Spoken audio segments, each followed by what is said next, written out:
Ration కార్డుల జాబితాలపై గందరగోళం. కులగణన సర్వే ఆధారంగా జిల్లాలకు పంపిన లిస్టులో తప్పిదాలు. అర్హత ఉన్నోళ్లలో సగం మంది పేర్లు లేవు. ఇప్పటికే రేషన్ కార్డులు ఉన్నోళ్లు, అనర్హుల పేర్లు.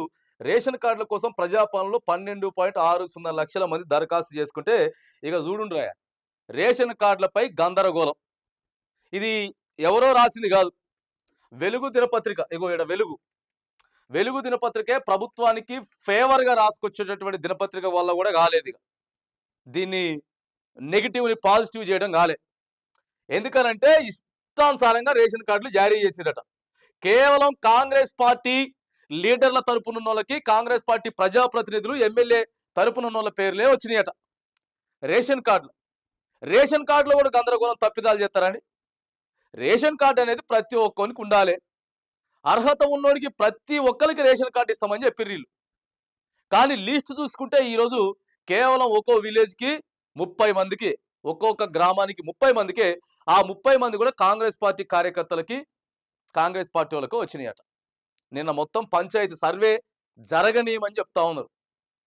ఇప్పుడు జరగబోయేటటువంటి సర్వేలు ఏవైతే ఉన్నాయో ఇగో తమ పేర్లు తీసుకోవాలని, లేదంటే సర్వేను అడ్డుకుంటామని చెప్పేసి హెచ్చరికలు జారీ చేస్తా ఉన్నారు. రేషన్ కార్డులే గిట్లుంటే ప్రాథమికంగా అందరికీ ప్రతి ఓనికి ఉండాలి, ప్రతి కుటుంబానికి రేషన్ కార్డు ఉండాలి కదా. రేషన్ కార్డు ఉంటేనే ఇలా ఏమైనా పథకాలు, దాన్నే కదా మనం ప్రాథమికంగా తీసుకొని ఏమైనా చేస్తాం. రేషన్ కార్డులే మీరు ఇట్లా ఎగ్గొట్టితే ఇక కీలకమైనటువంటి కొన్ని పథకాలు ఉంటాయి కదా, ఇక వస్తాయా చూడండి ఒకసారి. పేర్లతో సహా ఇక్కడ కనపడతా ఉంది మనకు దినపత్రికల, పేర్లతో సహా మనకి ఇక్కడ ఒక దినపత్రికలు కనపడతా ఉన్నది. ఇగో చూడండి, కాంగ్రెస్ వాళ్ళకే రేషన్ కార్డులు, కొత్త రేషన్ కార్డులు. జాబితాలో పేదోళ్ళు, పేరు లేని పేదోళ్ళు, నిరుపేదలకు దక్కని చోటు. ఇగో ఇవన్నీ ఓ టిక్కు కొట్టిరు. ఎం సాయప్ప, కె వికాసు, బింగి లాలప్ప, రామచంద్ర రెడ్డి, పెద్ద కాశప్ప, కొత్తమల్లె నవనీత. ఇక మొత్తం వీళ్ళ పేర్లు ఎవరో చెప్పురు. ఇక కాంగ్రెస్ వాళ్ళే కాదు ఈ పేర్లన్నీ. రేషన్ కార్డులలో కూడా ఉంటుంది ఆ పార్టీ. ఇక ఇందిరమ్మ పరిస్థితి ఏంటిది, రాబోయేటటువంటి పథకాల పరిస్థితి ఏంటిది? ఇక ఓ బీఆర్ఎస్ పార్టీ మొత్తం వాళ్ళకే ఇచ్చుకున్నది. ఇవాళ ఏం చేసిర్రు, అర్హత ఉన్న ప్రతి ఒక్కరికి రేషన్ కార్డు ఇస్తాం అని చెప్పి కాంగ్రెస్ పార్టీ హామీ ఇచ్చింది. ఇదేనా మీ ఇందిరమ్మ రాజ్యం? ఇదేనా మీ ప్రజా పరిపాలన? ఇదేనా మీరు తీసుకొస్తామని చెప్పినటువంటి మార్పు రాష్ట్రంలో? ఇగో ఈ రకంగా ఉన్నది.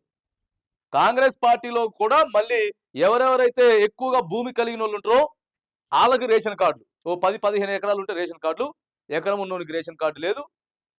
లిస్టులు అసలు పేర్లే లేవట. ఇప్పుడు ఊళ్ళో పంచాయతీలు ఎట్లా స్టార్ట్ అయినాయంటే దారుణమైనటువంటి పరిస్థితి ఉన్నది. ఏ వార్తనైనా సరే దాన్ని క్లబ్బింగ్ చేసి, మిక్సింగ్ చేసి ప్రభుత్వానికి ఫేవర్గా రాసే వెలుగు దినపత్రికల్లో కూడా కాలేదండి. రేషన్ కార్డు జాబితాలపై గందరగోళం అని చెప్పి క్లియర్గా పెట్టేసిండు. అంటే కనీసం ఇదన్నా చూసి, వెలుగు దినపత్రికను చూసి ప్రభుత్వం నమ్ముతుంది కదా అని చెప్పి రాసుకొని వచ్చిండు. ఆల్రెడీ నిన్న పంచాయతీ స్టార్ట్ అయిపోయింది. ఇగో పంచాయతీ సెక్రటరీ మీదకి, ఎంఆర్ఓ మీదకి వీళ్ళంతా పోయారు. సిద్దిపేట జిల్లా నంగనూరు మండలం పాలకమాల్లో కొత్త రేషన్ కార్డుల సర్వే జాబితాలో అనర్హుల పేర్లు వచ్చాయంటూ గ్రామస్తులు శుక్రవారం ఆందోళనకు దిగారు.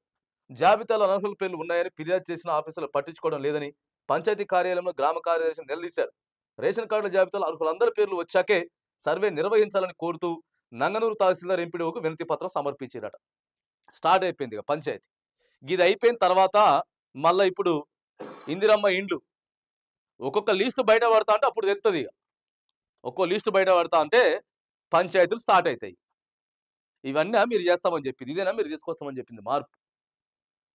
ఇక చెప్పుడు, మీరే చెప్పాలి.